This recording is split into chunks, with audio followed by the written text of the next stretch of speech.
What is the plan here? Okay. Dante's being super affectionate this morning. He actually got up off his pillow to get on the couch to snuggle with me. I don't know when the camera turned on, I don't know what he was doing. And he's back on his red pillow. Nope, here he comes. Come here. Yes. Hi, baby. You want to make a look at the camera? Show them your beautiful blue eyes? No. Okay. All right.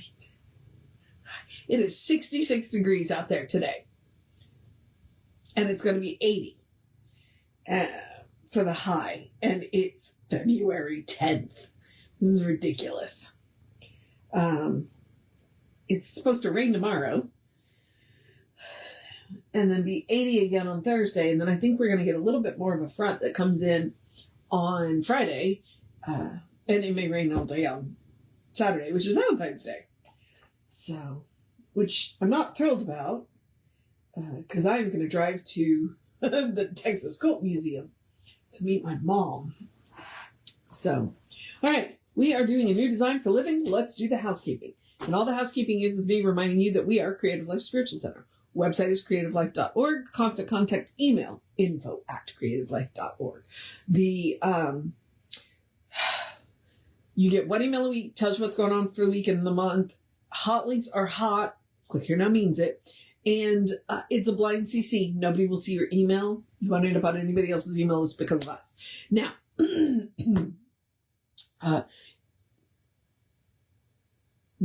I feel like there was something else. Oh, well, I usually do the spiel about one email a month, one email a week, because real person doing it. So, yeah. Okay. And then the social media, I mention it merely from the standpoint of we do not monetize it.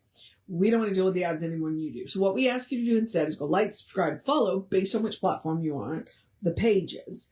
And then engage with the individual post by reacting, commenting, sharing, because that bumps us in the algorithms. More people see our stuff. And let's be honest, that's the whole point of social media.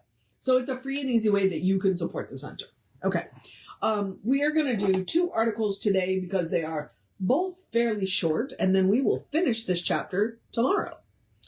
So, like, he is focused now. Oh, really? Okay. I thought he was focused. Nope. Now here he comes. The leaves are falling off the trees some more, and so, like, he's just over there. But then I talked to him, and he was like, oh, okay. He's a strange little cat. No, he is not a little cat. He is a great big cat. He is a great big cat. We knew when he came home, we saw those paws and went, oh my goodness. Okay, so a new design for living. It was written towards the end of Ernest's career. There is cat hair all over the iPad. Oh well, that's going to be distracting. This is the process of science of mind. I think he wrote enough books about theory, and he was like, you know what? I'm just going to sit down and write the process down. That's what this is. This is a process. What Jesse likes to say is that when you treat for something, very rarely, because I'm not going to say it doesn't happen, very rarely does the universe just hand you what you've treated for. What the universe does is hand you a process. So I also like to remind you that, whatever else you think about science of mind, we are a religion for government paperwork, but we're not really a religion. We're not teaching you what to believe. We're teaching you how to believe. So we're more of a philosophy, more of a way of life. So that was one of the things when I came into Science of Mind and met Reverend Ed for the first time. I noticed that he was wearing a Mason's ring.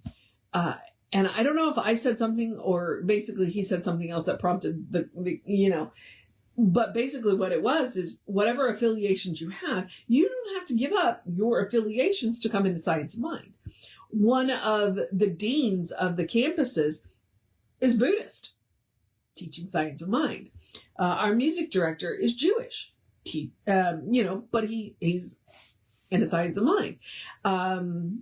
There are also, I've met people in glasses who are Catholic and Science of Mind. So, it's really interesting. Whatever you are, you don't have to give it up to be Science of Mind. All right. So the first article is Think Big, which is chapter 8 is Learn to Think Big. So think big. The question arises as to how big a mental equivalent or measure of acceptance we can establish for ourselves. Just a little bit of help, just a small degree of success, a paycheck of $100 instead of $1,000. How big can we think? Sorry. Just how much faith do we have in the creativeness of our thought? How much confidence do we have in the limitless nature of the power that created us and the world? That's a good one. How much confidence do we have in the limitless nature of the power that created us and the world? How much conviction that law will always function as law, not just sometimes? To the degree we can affirm such faith, confidence, and conviction, to that degree we can enlarge our mental equivalents and enjoy the tangible expression and experience of them. In using the idea of mental equivalence for our new design for living, we first draw the complete plans for the structure of our experience. Okay. Notice he said structure, not the whole thing, just the structure. We want the structure, not necessarily the details. Being certain that every aspect of the planning is correct and good. And then the structure that becomes built in our experience will be the equivalent of our plans. Too often we are prone to encounter the structure of our experience, then laboriously attempt to draw a plan of what it is like, which is to say we're doing it backwards. This is like walking backwards. We bump into all manner of things and wonder why we did. We need to turn around, face where we were going, and plan our next step. The fact that our foot may be in a mud puddle now need not concern us, for we can step to higher ground. We need to do this rather than sit down with our foot still in the mud puddle and bemoan our situation. Carefully noting in our mind every step we took, which led us to our predicament, probably finding ourselves sinking deeper into the mire rather than getting out. Okay? So step to higher ground instead of sitting down and leaving your foot in the mud puddle. Okay, so, and then the other article, and I just think it's really interesting. Think big, remove your halo. We need to develop bigger and better better equivalents of our future, what we desire it to be, and not continue mental equivalents of an undesirable past. So perhaps we need to get the cart ahead of the horse. Perhaps we need to get behind ourselves and push a little bit. Perhaps we have to remove our self-bestowed halo of conceit and know-it-allness and let our minds partake of their greater source. Okay. That's just a funny sentence. We need to have a greater mental equivalent of what we are, and this means pulling ourselves up by our own bootstraps. But there is a power within... Sorry. Okay. I do hate the bootstraps thing, but I get what he's doing, talking here. But there is a power within us, which, if we let it, will help us to do it.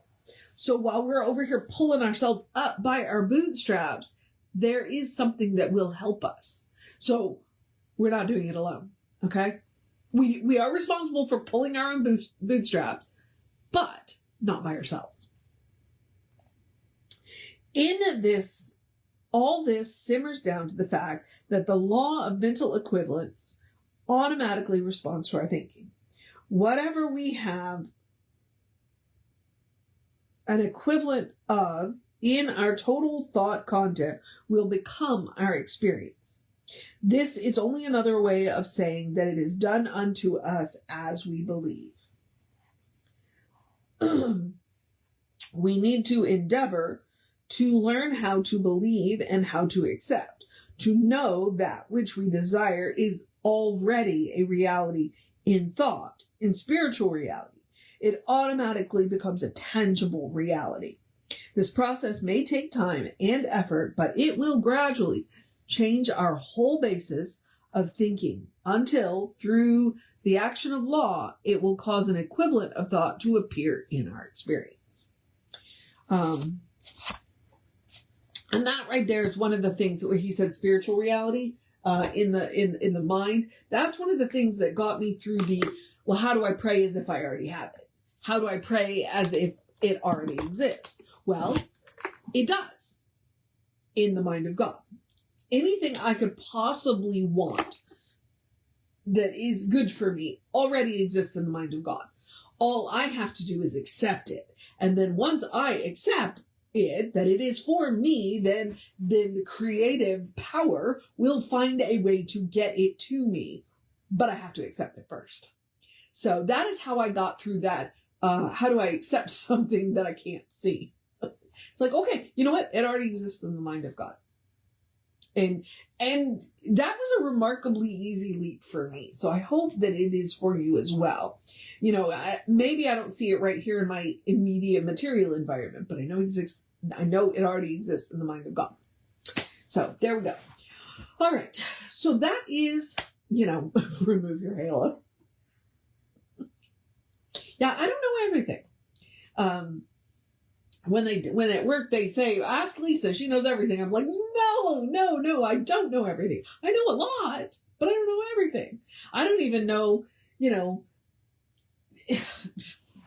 one of my favorite pie charts is there's this tiny sliver of what we know.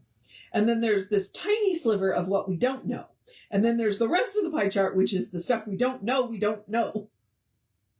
And I feel that. I feel that on a level. So it's like, yeah, you know what? The good news is, as Ernest says, when I don't know, there's something that does know, and I can go to that.